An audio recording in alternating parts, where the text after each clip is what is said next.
Bonjour, je suis Yannick Joël et je vous souhaite la bienvenue dans Triquet d'œuvres, l'émission qui triquite les artistes qui ont le vent en coupe. Aujourd'hui, nous allons critiquer et analyser le travail de Willy Le Nalbo, plus connu sous le nom de Claude, artiste né à Talence en 1989 et qui souffle aujourd'hui ses 31 bougies. Joyeux anniversaire! L'occasion pour nous de faire le grand plongeon dans son univers artistique complexe.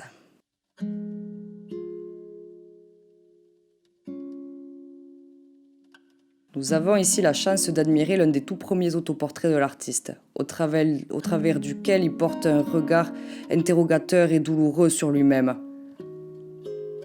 Le choix de la doudoune rose n'est pas anodin. L'artiste tente sûrement de se mettre en danger en tentant un style qui est nouveau et grotesque pour lui. On ne sait pas bien s'il l'assume ou pas. On peut sentir que l'artiste tourne en dérision le fait même de consommer pour exister. Et ce qui est très beau dans cette œuvre, c'est que l'on sent toutes les questions qui se posent. Cette doudoune ne me grossit-elle pas trop ? N'est-elle pas encore un petit peu chère pour moi malgré ses moins 12%? Suis-je un beau gosse avec ? Nous nous mettons vraiment à la place de l'artiste. C'est ce qui est touchant dans cette pièce.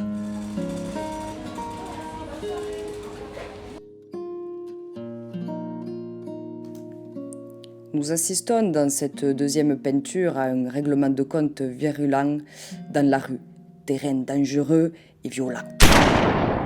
L'artiste m'ayant confié que les deux personnes peintes étaient deux de ses amis, j'ai pu en tirer la conclusion suivante. Il permet à ces deux amis de régler leur compte à travers la peinture. Il ouvre une nouvelle dimension où l'amitié est importante et où les problèmes n'existent plus. Le sujet numéro 1 étant représenté par une feuille de ganja, il est fort possible que le sujet 2 lui reproche une consommation trop excessive de marijuana ou bien tout simplement de s'être un petit peu trop servi dans sa réserve personnelle.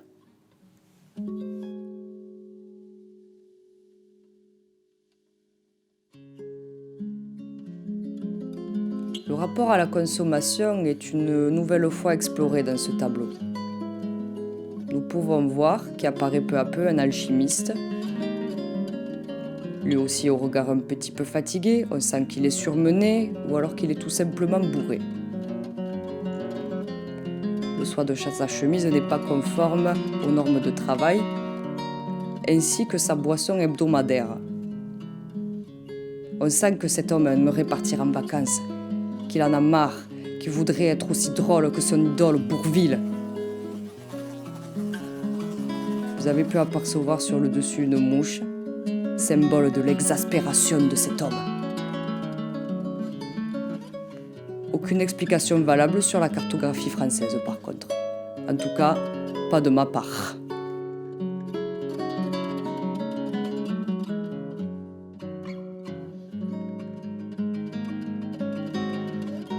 Ah, cette œuvre est selon moi la plus touchante. Nous pouvons apercevoir ici un animal en cage, un singe de Birmanie plus précisément, qui a apparemment jeté des excréments contre la vitre de sa cage. Les touristes s'amusent à lui montrer leurs fesses et on sent l'agacement de l'animal. On sent que cet animal aimerait avoir la possibilité de flanquer une bonne fessée au spectateur qui l'enquiquine.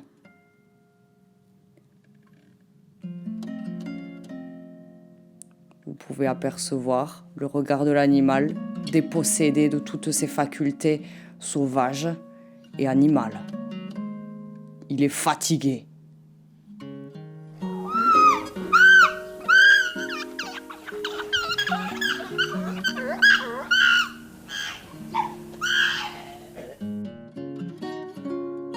Attention, ce tableau est très complexe, très difficile à analyser. On débute sur un champ de chanvre, pour atterrir ici sur un cœur phosphorescent. Cœur qui débute lui-même une espèce de tube carotide phosphorescent. On ne sait pas trop si c'est un légume ou un esprit. Peut-être est-ce l'incarnation d'un sentiment.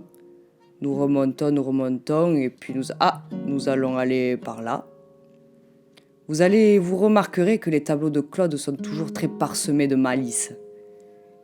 Ici, on atterrit sur un nuage qui est d'une forme un petit peu explicite. On dirait bien sûr qu'il nous fait un doigt, tout simplement. Mais nous ne le prenons pas mal, car c'est l'artiste. Et que ce tableau est magnifique.